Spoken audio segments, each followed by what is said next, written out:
rent controls, cheaper energy, and an end to rip-off Britain. Those are the promises Green Party leader Zack Polanski made this morning in a major economic speech. But the policies come with a huge price tag, and critics say his plans would backfire on working families. Here's what he's proposing. Polanski laid out three main pledges today. First, rent controls. He says that freezing rents would save households thousands of pounds a year and put billions back into people's pockets. Over 2 million houses have now been sold under right to buy since it was introduced. Now look, in the first place, those houses went to people who had worked hard and saved up to own the home they lived and loved. But now they're increasingly owned by private landlords, property developers, investment firms who treat our homes and their tenants as cash cows.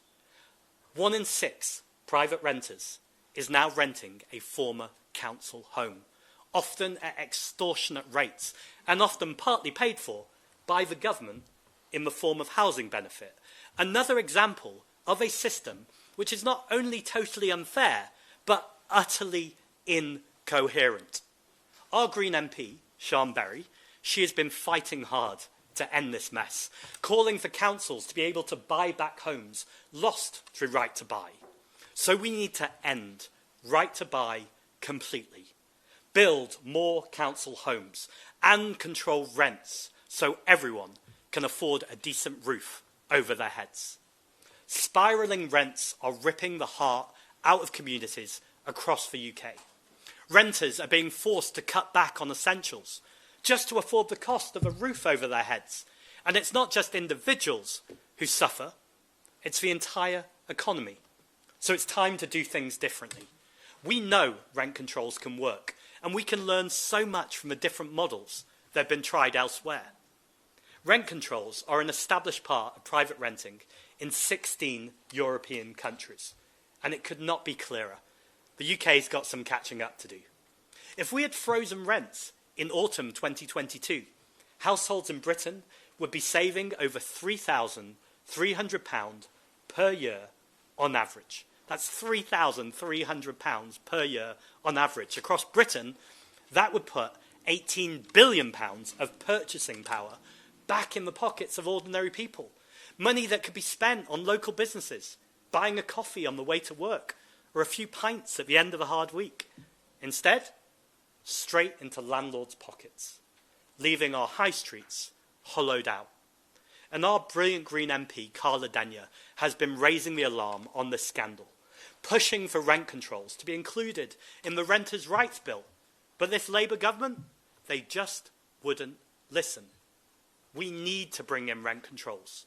We would stop the chokehold of rip-off rents and breathe life back into our communities.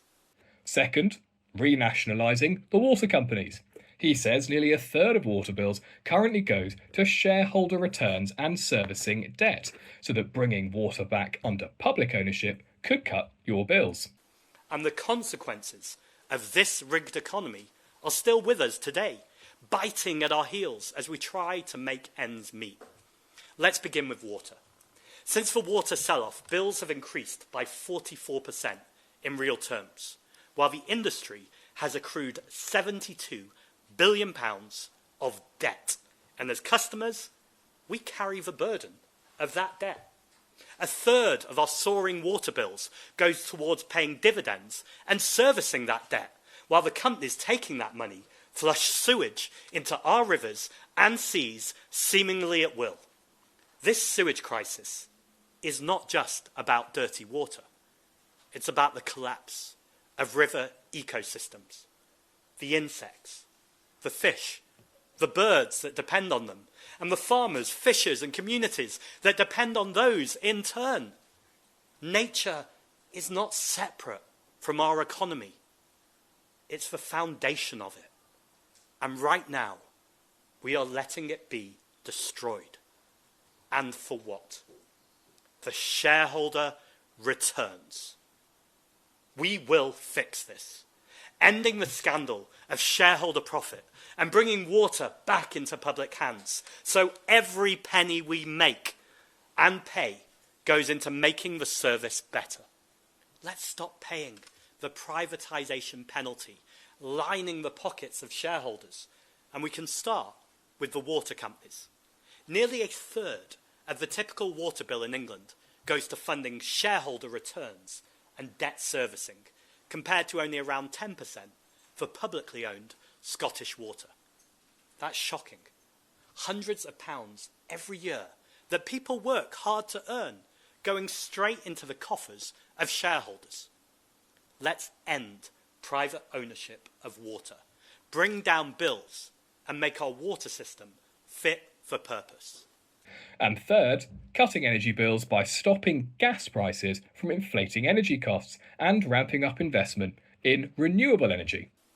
There's so much this government should be doing to protect people in the future, not least doubling down on renewable energy so we're no longer so vulnerable to these shocks. Instead, we could be ready to stand firm in the face of them. Last week, a report by the Climate Change Committee found that decarbonising our economy by 2050 would cost less than it costs to deal with a single oil price shock. But time and time again, governments have chosen to pay for each crisis as it comes, always playing catch-up, never getting onto the front foot. We should be grasping the nettle, dealing with the root cause, giving us security and strength in an unstable world. Why our economy and the people who keep it running keep being so vulnerable to global shocks like this, much more so than other major economies, like Spain, which doubled its wind and solar capacities since 2019, which took it from having some of the highest energy bills in Europe to now the lowest. Other countries have been able to learn the lessons from previous crises and prepare. Why is our response so weak when disaster strikes? The answer, put simply, is because we live in rip-off Britain, an economy built to reward the few off the work of the many. A country where people work so hard and try to do the right thing, but still struggle to afford the basics, and people find themselves constantly cutting back. Today, I want to share my plan with you. We need to cut energy bills. We need to massively scale up our investment in clean energy infrastructure to secure our energy independence and increase our resilience as a country. And in the shorter term, we need to stop the price of gas inflating the price of electricity, ending the possibility for gas plants to charge high prices when gas-fired electricity is needed to make up an energy shortfall. Polanski has also called on the government to guarantee energy bills won't rise beyond the current price cap and put aside billions to prevent a potential increase later in the year. I also recognise talking about the future won't reassure people who want to know if they're going to be able to afford their bills tomorrow. The many people checking the news every single day, wondering what it means for us, constantly doing the maths in our heads if we'll be able to afford the next energy bill that lands on our mats. That's why the government should guarantee right now it will not allow energy bills to rise beyond the April-June price cap. Instead, setting aside approximately £8.4 billion to prevent a rise of up to £300 per household that could be coming down the track. But how would the Green Party pay for all this? Polanski says a 1% tax on assets over £10 million and 2% over £1 billion would rake in about £15 billion a year. The party also want to equalise capital gains tax with income tax, which they say would bring in another £12 billion. And they want to strengthen the windfall tax on energy companies. No, it's not cheap. But the alternative? It's unacceptable.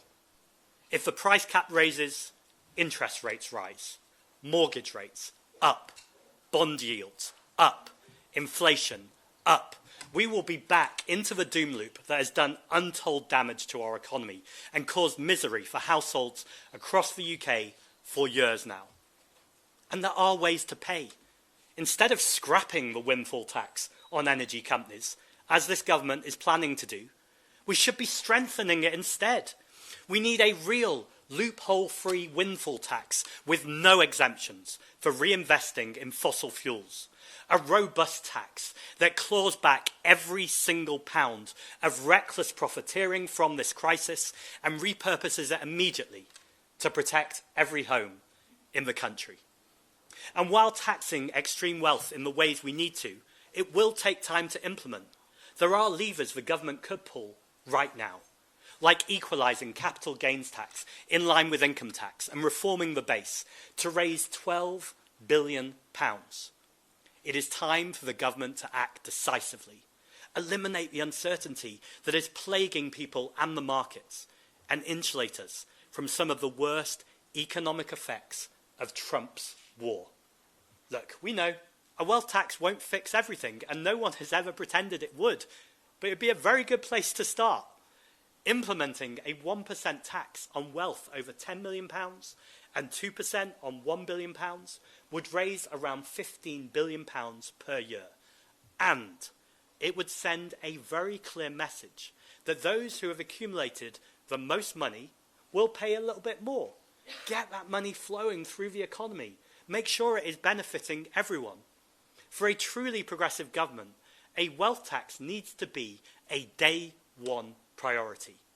And to get our economy moving, we need to look again at all of the levers we have to pull. That must include equalising capital gains tax in line with income tax, close down avoidance loopholes, and expand national insurance to cover income from investments as well as earned income. But critics point out the Green Party's full manifesto would require tax rises of $170 billion a year. That's something Polanski doesn't recognise, but Reform's Robert Jenrick has suggested that he'd need to raise taxes on British people and businesses by $170 billion to raise the sort of money that he needs. The speech comes as Polanski's trying to position the Greens as an alternative to Labour. He's accused the government of presiding over managed decline and even said that reform would rip open the unhealed wounds of a failing economic system. But the Green leader has also faced questions about his party's broader policy agenda. Recent reports by this paper show that the party plans to give illegal immigrants free legal advice and even offer settled status, which would include voting rights and welfare access to anybody who's been in this country unlawfully for 5 years. The party also wants schools to teach children about the moral obligation of asylum and humanitarian protection. And Polanski himself is no stranger to controversy, when earlier this year he was seen laughing during a London Assembly debate about vandalism of the statue of Winston Churchill just outside the front of Parliament, before voting against a motion condemning the attack. And Polanski's support for immigration does rather fly in the face of what voters believe. YouGov polling shows that 69% of voters believe immigration is a little bit too high. A Labour Party spokesman pretty much blasted today's speech, saying that he's got the wrong answers and no plan. The Green Party is currently riding high in the polls after winning the Manchester seat of Gorton and Denton in a recent by-election. Polanski says that more detailed economic plans will be released as the party heads towards the next general election. What do you make of the plans? Get in touch and let us know.